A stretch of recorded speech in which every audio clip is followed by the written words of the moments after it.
I didn't fall in love with him because he was brilliant. I fell in love because he believed in something before it even existed. That kind of blind confidence is rare and it's dangerous. But back then I mistook it for vision. I met Aiden in a branding workshop during my second year of college. I was the kind of student who took color theory way too seriously and got emotionally attached to typography. He showed up late, coffee-stained notebook in hand, with a concept for a men's minimalist fashion brand scribbled across 3 crumpled pages. He didn't have a pitch deck, he didn't have a logo, but he had passion, and he had no idea what he was doing. I offered to help, just a little, just for fun. At first, it was minor naming suggestions, tagline tweaks. Then I rewrote his entire website in one weekend because it didn't sound like anything. Then came product copy, email templates, packaging notes, customer service, social media strategy. I helped him open a Shopify store and taught him how to use Google Analytics. We weren't just dating, we were bootstrapping a dream. But here's the thing about being the person behind the curtain: the world doesn't see you. And if the man in front of it gets used to your silence, he starts to forget you were ever there at all. Still, I was young. And young women are taught that love means loyalty, that partnership means sacrifice. So I told myself that not being on the paperwork didn't matter, that not getting paid wasn't a red flag, that all the late nights, unpaid shoots, customer replies, and ad copy I was writing for my dorm bed were just the cost of building something together. He used to say, "We're a team. If I succeed, so do you." And I believed him. He called me his brand's secret weapon, said I got the voice better than anyone else, that I understood people, their habits, their desires, when the reason they buy things that make them feel seen. I watched his eyes light up when orders started coming in. I helped him pack them by hand, sticking thank you notes I wrote myself into every box. We didn't have investors. We had cheap wine and whiteboards and a living room that doubled as a product shoot studio. He'd photograph flat lays while I arranged the lighting with borrowed lamps. I built the mailing list. He posted the reels. It wasn't glamorous, but it was ours, or so I thought. There were no contracts, no legal agreements. He said that would ruin the vibe. Said it felt too corporate for what we were doing. I let it slide. I was in love with him, with the dream, with the idea of building something from nothing. When the brand started gaining real traction, press mentions, micro-influencer reviews, features in curated lists, he was ecstatic. I still remember the night he cracked open a bottle of champagne and said, "We made it." From zero to this together, no one else. I believed him again, because I wanted to. But deep down, I started to notice the imbalance. The emails came to his inbox, not mine. The brand bio said founded by Aiden Morgan, with no mention of the hours I poured into every word behind it. Even the photos we took together started cropping me out. He said it was more on brand to keep the visuals clean. When I brought it up quietly, gently, in the way women are taught to bring up inconvenient truths, he brushed it off. "Don't worry. Once we scale, we'll make it official. Just hold on." So I held on, and kept building, and kept giving, even when I felt my name slowly dissolving in the background. Looking back now, I realize I was never supposed to be part of the ending. I was just part of the origin story, the girl who helped him find his footing, who made it easier for him to sell a polished version of himself to the world. I didn't know it then, but the empire we were building, I wasn't on the deed. I was just laying bricks with bare hands, and soon he'd pretend I never picked up a single one. Success changes people, but what no one tells you is how it also changes the way they see you. The shift started subtly, like hairline fractures you don't notice until the whole thing shatters. It began when Aiden got invited to a brand accelerator program for emerging designers. He was excited, terrified, but thrilled. I helped prep his pitch deck, rewrote the value proposition, twice rehearsed questions with him for hours. I even restructured his product pricing for wholesale scalability. That's when he met Caroline. She wasn't like us. Caroline walked into the picture with manicured precision and a phone that buzzed with investor contacts. She wore suits that cost more than our monthly shipping budget and had a voice like cooled steel. According to Aiden, she was a strategic consultant brought on to help with market positioning and long-term growth. I wanted to be open-minded. After all, we needed the next level. Maybe she could help us. But it didn't take long to see that her version of help had no space for me. She never addressed me directly, not once. In every meeting I sat in on, she referred to the company as Aiden's vision and talked about his aesthetic and his leadership. I was invisible in plain sight. It wasn't just dismissive, it was surgical. Then one afternoon, I overheard her flipping through a lookbook I had designed. She stopped at a photo of me holding a product, something we'd shot in natural light, unretouched, intimate. She said, "This feels a little pedestrian. If we want to move into the premium tier, we need aspirational figures, not approachable girlfriends." I stood 3 feet away. She knew I could hear. That was the point. I waited for Aiden to speak up, to correct her, defend me. Anything. He didn't. That night, I confronted him. Asked if that's how he saw me too pedestrian, too real for the brand we had built. He sighed, rubbing his face like I was exhausting him. "It's not about you. It's about perception. Caroline's right. We need polish now. Luxury branding. We're not a passion project anymore. This is real." I asked, "So what am I now? An obstacle?" He didn't answer. From there, the exclusion became systematic. I stopped being invited to meetings. He changed the Shopify login without telling me. He forgot to loop me in on campaign strategy calls. Then he brought in a new marketing intern, someone he met at an event who was fresh hungry and just gets the vibe. That intern started rewriting captions I had already scheduled. I found out when our tone shifted from honest storytelling to generic crush the day nonsense.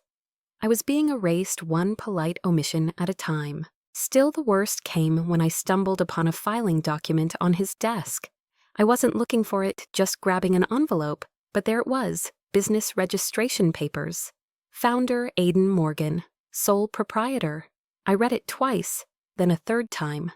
My name wasn't anywhere, not even as an advisor. The air left my lungs. 4 years of work, 4 years of weekends, missed birthdays, unpaid labor.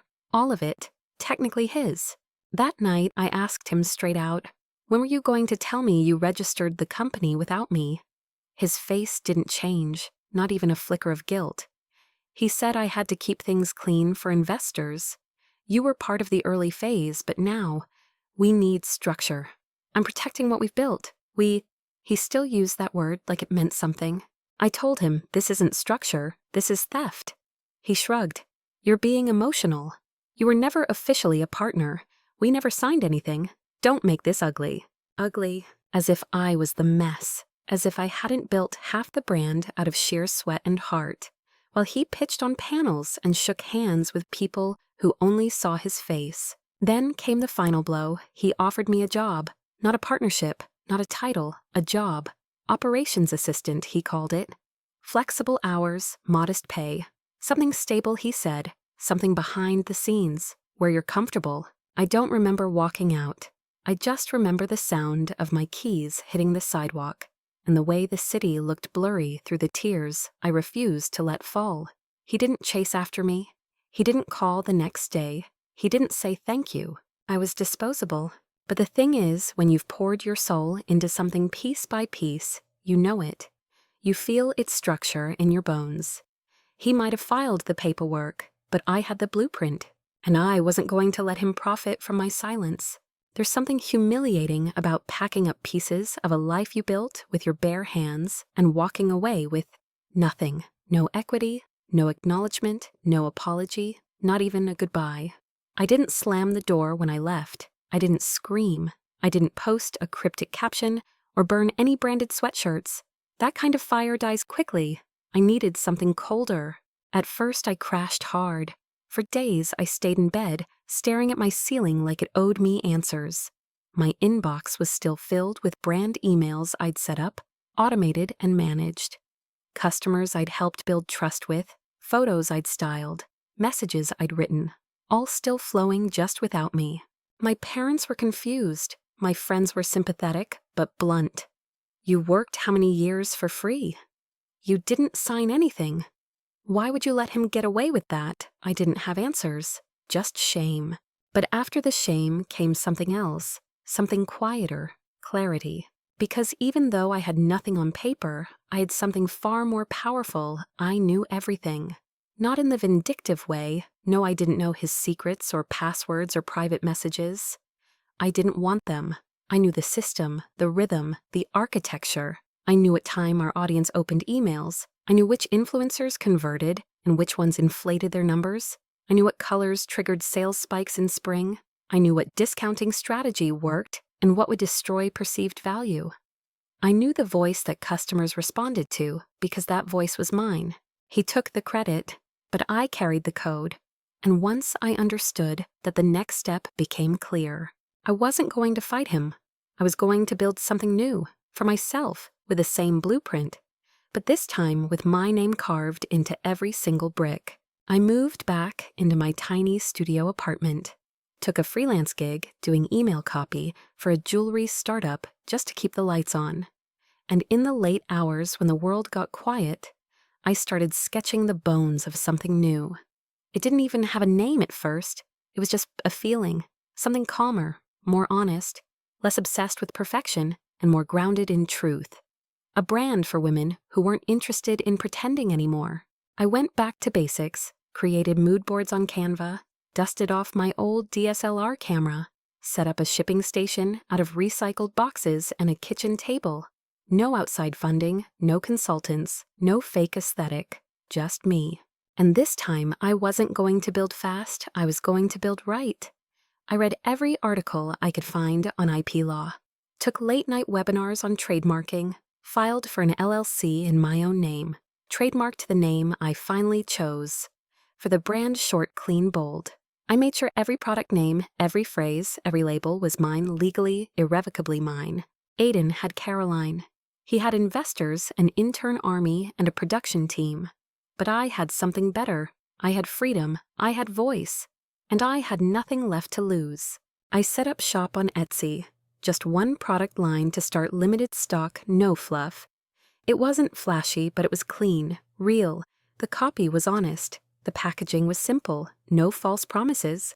Just quality, thoughtful design, and language that spoke like a woman who'd lived through something.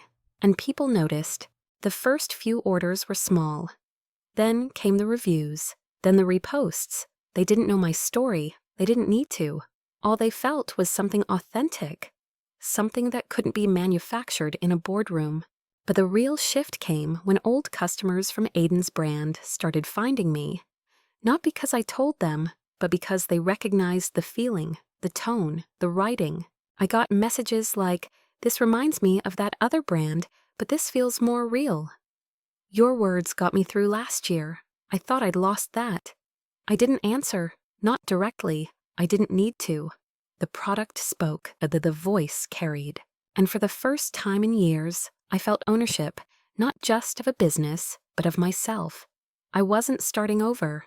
I was continuing, just no longer in his shadow. And what I knew, the systems, the structures, the people, was finally serving the right person, me. I didn't build my brand to spite anyone. That's the part people always get wrong. It wasn't born from revenge. It was born from necessity, from silence, from the ache of being erased so cleanly. I started to wonder if I'd ever existed at all. And yet, I never named names, never told my story, not publicly, not even in whispers. I let my work speak. I let the products stand on their own. No drama, no exposure. But sometimes silence is mistaken for weakness. And when people think you're quiet, they think you're vulnerable. And when they think you're vulnerable, they get reckless. My Etsy shop had grown faster than I ever expected. Within 6 months, I had a wait list for certain products. I was featured in a small indie brands to watch article in a women's design blog. My email list cracked $20,000, and Instagram 80K followers organically, steadily, all from storytelling. I still handled everything myself, photography, copy, fulfillment. I liked it that way. I could feel every part of the business, every heartbeat. I didn't need scale, I needed resonance, and I had it. That's when the letter came. It was a Thursday. I remember because I'd just finished packing orders for the day and was about to reheat leftover soup for dinner. The envelope was thick, embossed logo, a law firm I didn't recognize. Inside a cease and desist, the words jumped out at me like acid unfair business practices. Trade dress confusion, misappropriation of proprietary brand language and identity. It was signed by a legal representative for Aiden's company, but I knew instantly it wasn't him. This had Caroline written all over it. They were accusing me of copying the brand I had created from scratch, the voice they had tried to bury, the tone they had scrubbed from their pages. I sat there for a long time holding that letter, feeling the familiar heat crawl up my neck. Not rage, not even hurt, just insult. I didn't respond. Instead, I forwarded the letter to my lawyer, the same one who'd helped me file for my trademarks and copyrights. She reviewed it, laughed, told me not to worry. "You're cleaner than they are," she said. "They're bluffing. They want to rattle you." It worked, but not the way they expected. Because a few days later, something far worse happened. A blog post surfaced, one of those trashy, anonymous industry insider articles, clearly planted. The title made me nauseous from muse to menace, "The Woman Trying to Hijack a Brand She Didn't Build." The article detailed my relationship with Aiden, only it twisted the truth like a knife. It painted me as an obsessed ex-girlfriend who couldn't let go, said I was using insider knowledge to mimic his company, claimed I was riding on the coattails of a man's success while playing victim. There were screenshots taken out of context, photos cropped to make me look unhinged, even a timeline manipulated just enough to discredit everything I had worked for. They never mentioned my name directly, but everyone in the community knew, and the comments, they were ruthless. Another bitter ex trying to stay relevant. She's just mad he moved on. Typical. Build a knockoff, then cry when it gets called out. I wanted to disappear, truly.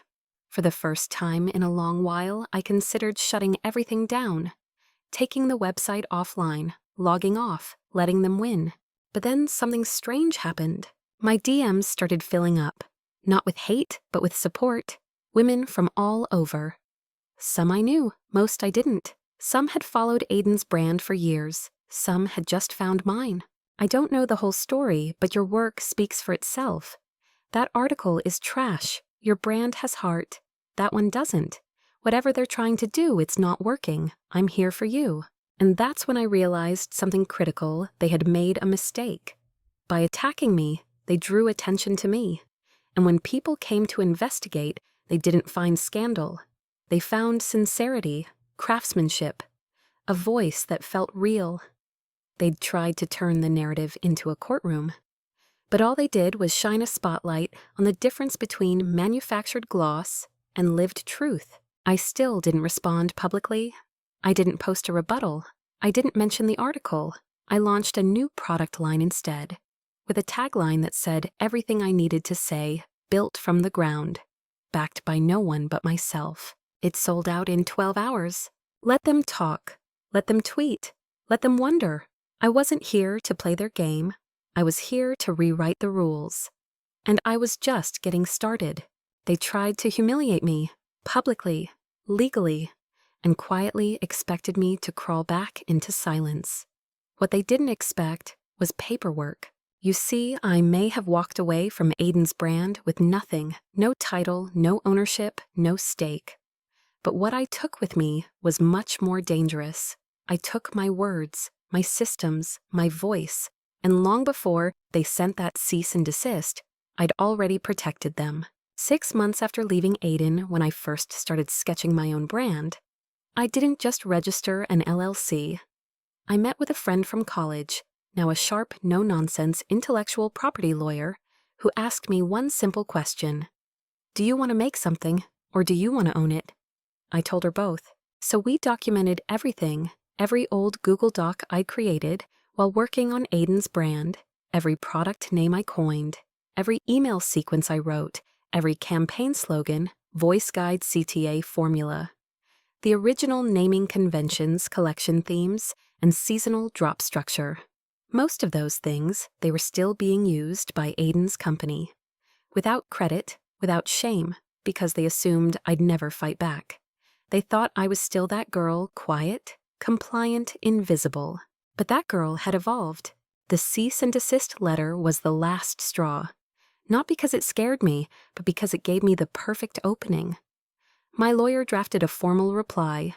Attached were timestamps, copyright certificates, screenshots, source files. Proof that I, not they, had originated the assets their brand still relied on. We didn't ask for money. We didn't threaten a lawsuit yet. We gave them a deadline, 10 business days, 10 days to remove or revise every asset that infringed on my intellectual property. 10 days to scrub the language they'd stolen. 10 days to erase the voice they never deserved to carry. And when the clock started ticking, so did the panic. I didn't hear back directly, but I didn't need to. By day 3, their Instagram captions changed tone abruptly, awkwardly. By day 5, the website banner disappeared. By day 7, one of their most successful product lines was marked out of stock with no explanation. And by day 10, the site went down for scheduled maintenance. I watched all of it unfold in silence. No announcement, no public drama. Just the quiet unraveling of a brand that had hollowed itself out the moment it tried to erase its origin. Because here's the truth. No one in that office wanted to face. Aiden might have had the structure. Caroline might have had the funding. But I had the soul. And when I took that back, what was left collapsed under its own weight. The irony, I hadn't even launched a lawsuit. I hadn't made a single social media post. I hadn't uttered his name. All I did was reclaim what was mine legally, methodically, and without apology. That's the kind of revenge they never see coming. Not loud, not petty, but clean, surgical, permanent. After the takedown, I received another email this time from a new lawyer, someone I hadn't seen on their side before. Softer language, an attempt at diplomacy. We appreciate your position and recognize your claims to original material. Our team is making adjustments to ensure compliance moving forward. Translation, you won. But they didn't say it out loud. Of course they didn't. They were still trying to save face. It didn't matter. Because while their team scrambled to rebrand, to repackage, to rewrite what had never truly been theirs, I was preparing my next move. My own brand, built from the ground up, had just crossed 100,000 followers. My newsletter had a 40% open rate. My last launch sold out in 6 hours. I wasn't chasing them anymore. I wasn't in their shadow. I wasn't even in the same category. I had moved beyond their reach, and they were finally starting to realize it. The thing about building something authentic is that you can't fake the foundation. You either built it or you didn't. And when the dust settles, the truth always stands. So no, I didn't drag them through court. I didn't need a headline. I didn't need their apology. I had something better: proof, power, and peace. They always come back, but never for the reasons you hope. A few weeks after their website went dark and the brand started falling apart, I got an email. Not from Aiden, from Caroline. The subject line was Clinical Potential Synergy Discussion. I almost laughed. Inside the message was as polished and hollow as I expected. We recognize the remarkable growth of your platform and the traction your products have garnered. We believe continued overlap in the market may create unnecessary tension, and we'd like to explore a strategic acquisition opportunity to unify both visions moving forward. Unify. As if this had ever been about unity. It was a white flag disguised as a handshake. They weren't offering partnership. They were offering silence for a price. In simpler terms, you're winning, and it's making us bleed. Let us buy you before you bury us. I read it 3 times, not because I was considering it, but because I wanted to feel every ounce of satisfaction from how scared they must have been to hit send. I didn't respond. A day later, Aiden called. I didn't recognize the number. He must have used a new phone. My instinct said, let it ring. But something colder in me wanted to hear his voice. So I answered. He sounded small, not broken, not angry, just reduced. Hey, it's me. I said nothing. I didn't know Caroline was going to reach out to you. I didn't want it to be like this. Still, I said nothing. He kept going. I've been thinking about everything, about how far we drifted. I was stupid. I was arrogant. I let people convince me, oh, you were holding me back. Yet when really his voice cracked. Really, you were the only thing holding it together. I should have felt something, anger, bitterness, even pity. But I didn't, because I wasn't that girl anymore, the one who needed his approval, the one who begged to be seen, the one who built his dream hoping to be included in it someday. He continued, his voice softer now.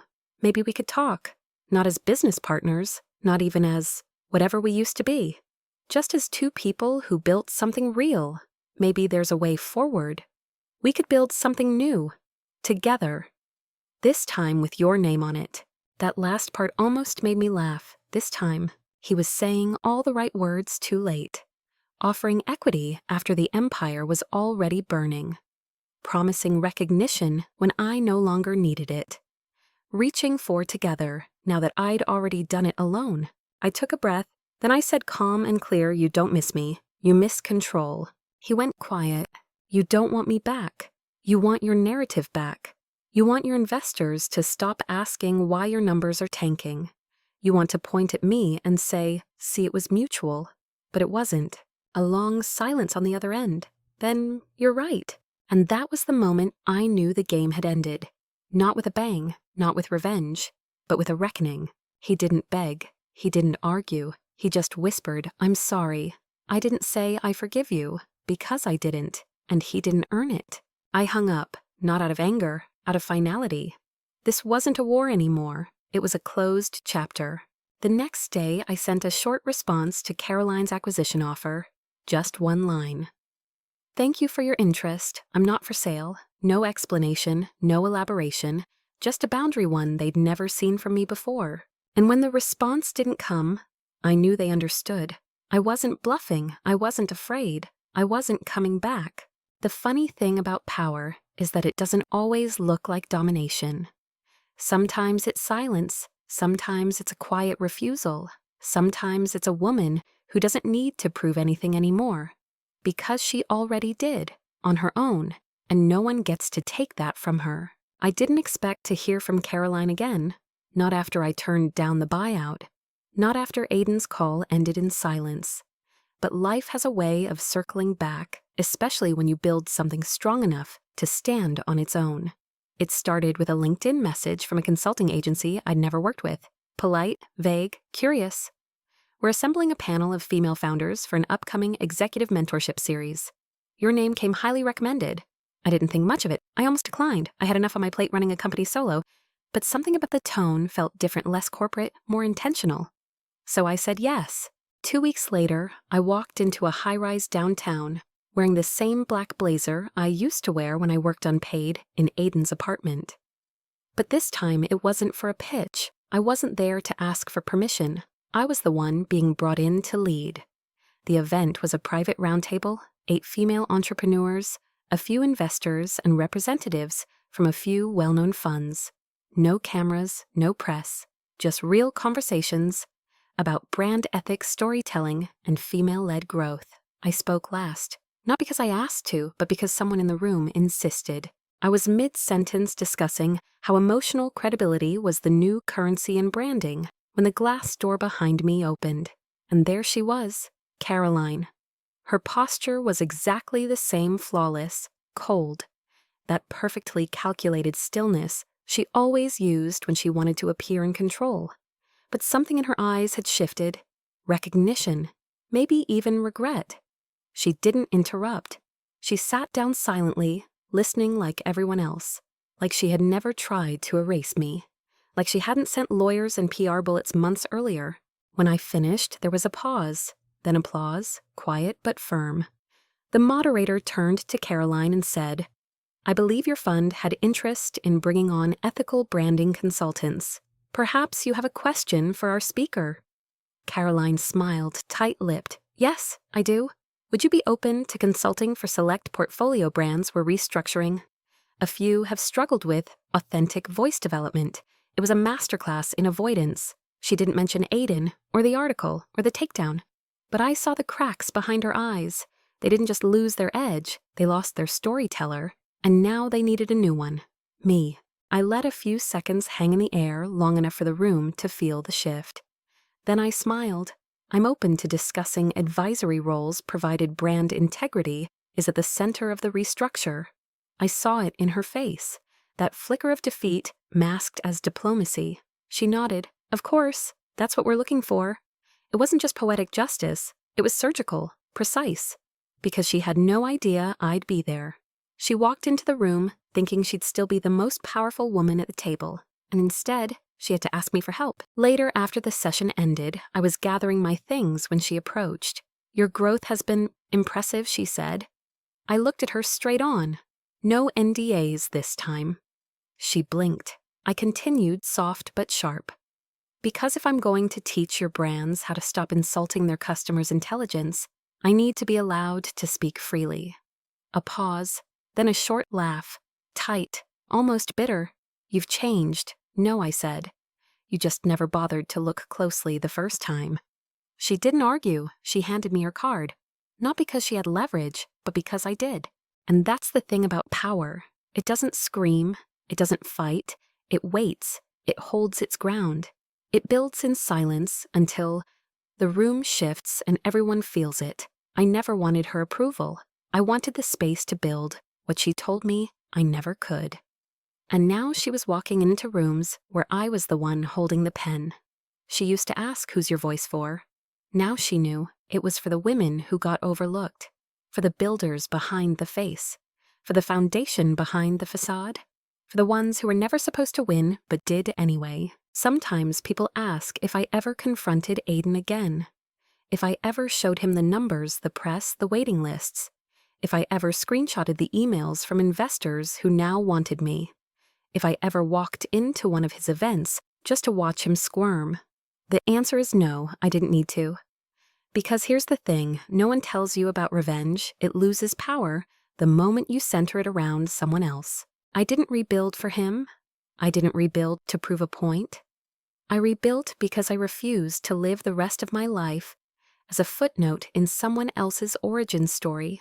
For a long time, I thought the dream was to be written into the ending.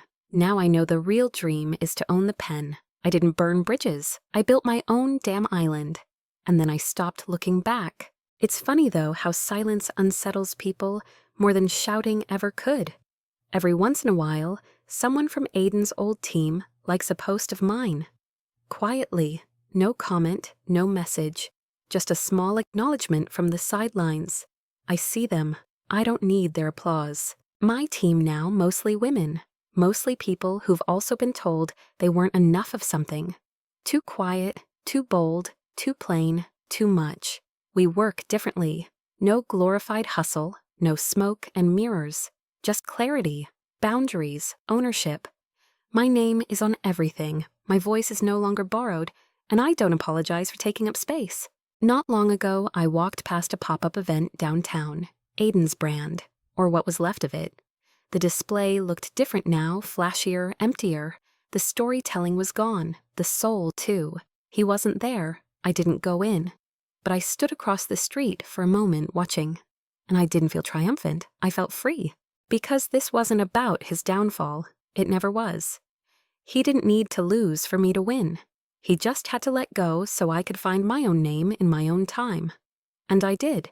Not with noise, not with drama, not with a headline, but with steady, quiet steps that led me here.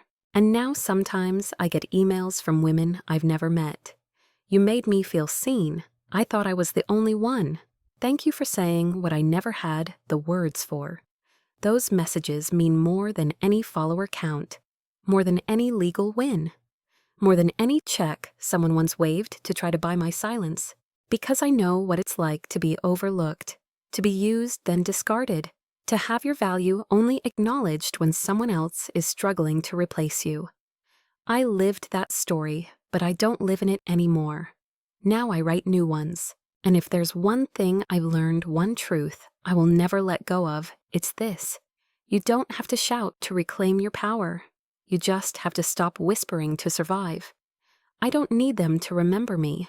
I don't need them to admit what they did. I don't need them to fall, because I rose, and that's enough. And